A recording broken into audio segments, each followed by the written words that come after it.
Hello, ninth class की बात किया जाए तो नाइन्थ क्लास में साइंस अर्थात विज्ञान तीन भागों में बटा हुआ है। फिजिक्स, केमिस्ट्री और बायोलॉजी, भौतिकी विज्ञान और रसायन शास्त्र और जीव विज्ञान। तो आज हम इस वीडियो में जीव विज्ञान की बात कर रहे हैं। जीव विज्ञान भी आप देखोगे तो कई गो अपना अपना कंपनी अपने अपने प्रकाशन के हिसाब से किताबें लॉन्च करती हैं। उसमें से कुछ प्रकाशन के यहाँ जो सबसे ज़्यादा हमारे भारत में, हमारे बिहार में या फिर अन्य राज्य में चलते हैं, सबसे ज़्यादा चलता है एनसीईआरटी पुस्तक।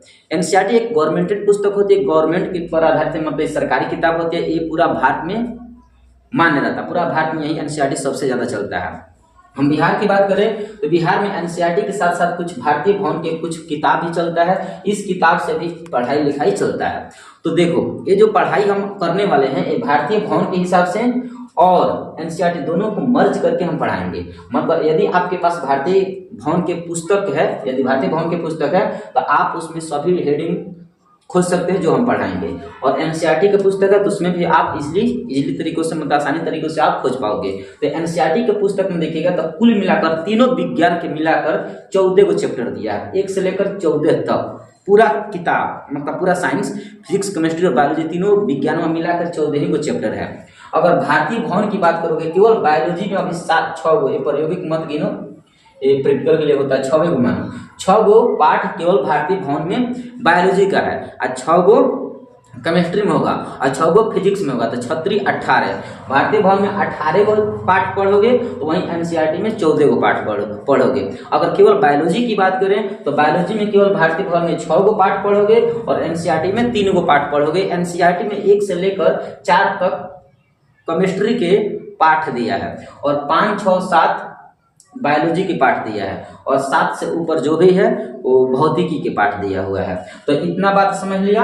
अब देखो, ये 9th क्लास के बायोलॉजी के सिलेबस बता रहे हैं। न्यू पैटर्न 2024-25 के आधार पर नया पैटर्न होगा। ये नया पैटर्न देखो तो कैसे 2024 में हम लोग पढ़ेंगे बायोलॉजी को, कैसे हम नीचे से ऊपर की ओर हम लेकर जाएंगे, जीरो से हीरो कैसे बन सकते हैं। इसके लिए क्या करना होगा, आपको सिलेबस को पहले पहचान करना होगा कि सिलेबस में पढ़ना क्या है। बुझा? मेहनत तो करना होगा, एक्स्ट्रा ऑर्डिनरी मेहनत करना होगा, बहुत ज़्यादा अपने हालातों से भी लड़कर मेहनत करना होगा। अगर तुम्हारे अंदर बाबू या फिर अंदर कहीं ना कहीं जिज्ञासा ऐसा कर रहा है कि पढ़ाई करने का मन नहीं कर रहा है, तो वही एक समय होता है, वही एक घड़ी होता है जिससे आप अपने आप को बदल सकते हो। जब भी ऐसा मौका भविष्य में मिले कि अब हमारे ऊपर बहुत ज़्यादा दुखों का पहाड़ आ गया है, तो यकीन मानो उसी दुख के बाद सुख के आने वाली घड़ी भी होता है, सुख आने वाला भी पल होता है। तो उस दुख को काटते हुए सुख को पाया जा सकता है। दूसरा कोई चारा नहीं होता है। ये पढ़ना तो पड़ेगा, अब जैसे भी पढ़ो पढ़ना पड़ेगा। निर्भर करता है कि टीचर कैसे पढ़ा रहा है, टीचर के माहौल पर निर्भर करता है। लेकिन बाबू हम पूरा यकीन के साथ कह सकते हैं कि ये जो बायोलॉजी के सिलेबस आज शुरू कर रहे हैं तो ये तब तक वीडियो डलाता रहेगा जब तक ये खत्म ना हो जाए। तो आज वीडियो देख रहे हो तो कोशिश करो कि पूरा लगातार वीडियो देख ले, पूरा बायोलॉजी का चैप्टर देख ले। रोज रोज एक वीडियो डाला जाएगा, वो आप पूरा बायोलॉजी के चैप्टर पढ़कर, पूरा बायोलॉजी के वीडियो देखकर आप अपने बायोलॉजी को मजबूत कर सकते हैं और 10 में अच्छा परफॉर्म कर सकते हैं, 10 में साइंस में अच्छा स्कोर ला सकते हैं। ओके, चलिए शुरू करते हैं।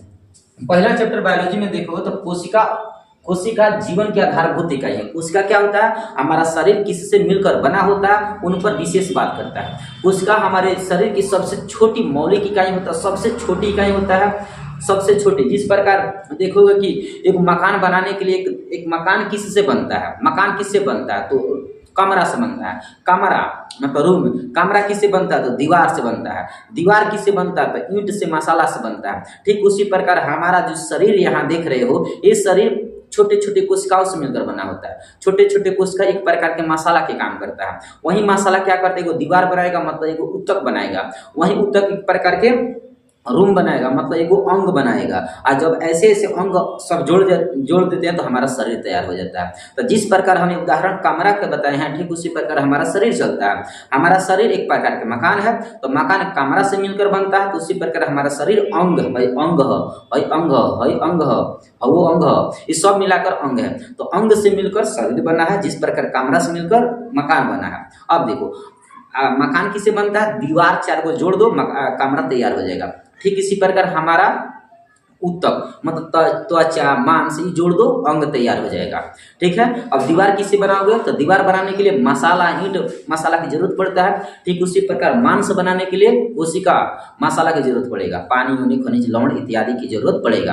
तो इसी उदाहरण को चलता है। तो कोशिका क्या हुआ, हमारे शरीर की सबसे छोटी इकाई होती है जिससे हमारा शरीर मिलकर तैयार होता है। इसी के बारे में बाबू कोशिका के बारे में पढ़ोगे, कोशिका हमारे शरीर में कहाँ होता है, इस पार्ट में पढ़ोगे कोशिका सबसे ज्यादा हमारे शरीर में कहाँ विभाजन होता है।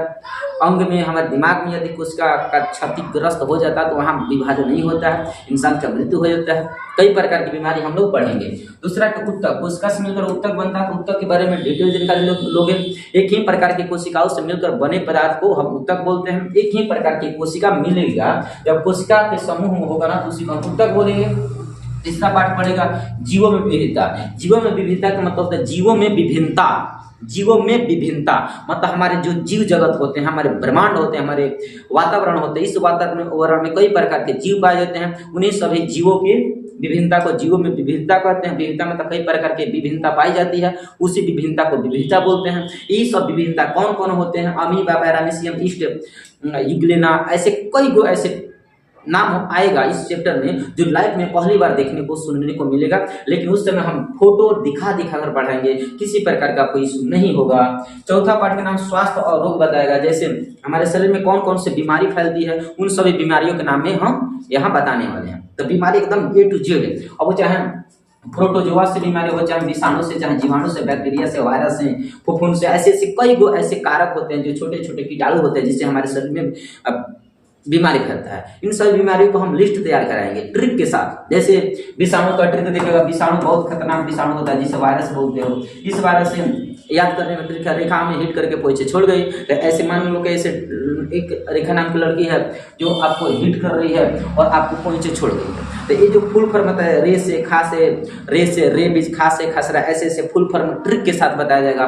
बहुत आसानी से आप याद कर सकते हो। तो चौथा पार्ट में केवल और केवल ब्रह्मांड में कितना रोग पाया जाता है। ऐसे तो ब्रह्मांड में अनेकों रोग है, हमारे शरीर में कौन कौन से रोग हो सकता है उन सभी रोगों का लिस्ट बताएंगे। और रोगों को नियंत्रण करने वाले विश्व में एक प्रकार के संगठन है WHO जो जिसे बोलते हो, WHO वर्ल्ड हेल्थ ऑर्गेनाइजेशन। विश्व में भयंकर से भयंकर बीमारी होता है ना, इसे कंट्रोल करने का काम इसके जाता है। 7 अप्रैल 1948 ईस्वी में इसका स्थापना हुआ था, इसलिए 7 अप्रैल को नर्स दिवस मनाते हैं। नर्स में तो हॉस्पिटल में नर्स होते हैं, नर्स दिवस को मनाते हैं 7 अप्रैल को। क्यों? क्योंकि WHO का स्थापना 7 अप्रैल 1948 में हुआ था, इसलिए उस स्थापना के समय को लेकर नर्स दिवस मनाते हैं। खाद्य संसाधन, खाद्य कैसे बनता है, पौधों से खाद्य बनाया जाता है। इन सभी संसाधनों के बारे में पढ़ेंगे जिससे जो पौधा बनाता है संसाधन को।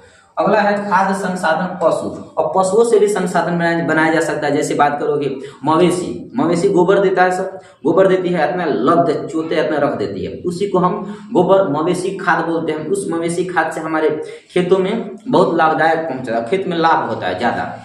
रासायनिक खादों की अपेक्षा मवेशी खाद से लाभ ज्यादा होता है। इन सब के बारे में हम लोग पढ़े हैं। जैविक खाद जिसे कहते हो, जैविक खाद भारत में सबसे ज्यादा जैविक खाद का उपयोग या जैविक कृषि करने वाला का नाम क्या है, तो उसका नाम हो जाता है सिक्किम।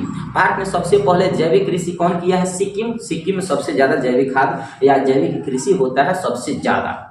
दूसरा बात, वहाँ रासायनिक खाद का प्रयोग ना के बराबर किया जाता है। और हमारे बिहार में, भारत में देखो, भारत में या अन्य राज्यों में रासायनिक खाद नहीं डाला जाएगा तो खेती नहीं ज्यादा हो पाएगा, इसलिए रासायनिक खाद का हम लोग ज्यादा उपयोग करते हैं ताकि कम से कम खेत में ज्यादा से ज्यादा उत्पादन किया जा सके। अगला है प्रायोगिक। ये प्रायोगिक पढ़कर क्या करोगे, प्रायोगिक पढ़ोगे तो प्रैक्टिकल जो होता है ना, ये देखोगे 9th क्लास में अगर बात किया जाए, 9th क्लास में 80 नंबर के टेस्ट होता है, जिसमें से 40 नंबर का सब्जेक्टिव और 40 नंबर के ऑब्जेक्टिव पूछता है। अब इस सब्जेक्टिव में देखिएगा तो तीनों फिजिक्स, केमिस्ट्री और बायोलॉजी, इसमें भी ऑब्जेक्टिव में फिजिक्स केमिस्ट्री बायोलॉजी तीनों किताबों से पूछा जाता है ऑब्जेक्टिव सब्जेक्टिव। और जो 20 नंबर का होता है ना, यही प्रायोगिक होता है जिसे हम प्रैक्टिकल कहते हैं, स्कूल वाला देता है, तो वही प्रायोगिक यहाँ पढ़ना था, ठीक ना। यहाँ जो प्रायोगिक लिखा है, ये प्रायोगिक पढ़ोगे तो यहाँ स्कूल वाला आपको नंबर देगा। इस प्रायोगिक से कुछ क्वेश्चन पूछा जाएगा, क्वेश्चन बनाकर कॉपी लेकर जाना पड़ता है। उस कॉपी में प्रायोगिक से कौन 4-5 को क्वेश्चन लिख लिया जाता है, और जहाँ वो स्कूल के जो टीचर होते हैं साइंस वाले, उस कॉपी को देखकर आपको नंबर देते हैं। तो प्रायोगिक पढ़ना जरूरी होता है। ओके, चलो, ये तो हुआ सिलेबस। इसके बाद हम पहला चैप्टर शुरू करेंगे, लेकिन इस वीडियो में नहीं, अगले आने वाले जो वीडियो होगा उसमें चैप्टर 1 शुरू करेंगे जिसका नाम होगा कोशिका। हम शुरू करेंगे, वहीं स्टडी करेंगे। ओके, थैंक यू, मिलते हैं अगले क्लास में। तब तक इस वीडियो को शेयर कर सकते हो, ज़्यादा से ज़्यादा पढ़ाई कर सकते हो, और एक चैनल को सब्सक्राइब नहीं किया तो वो भी कर सकते हो। Thank you.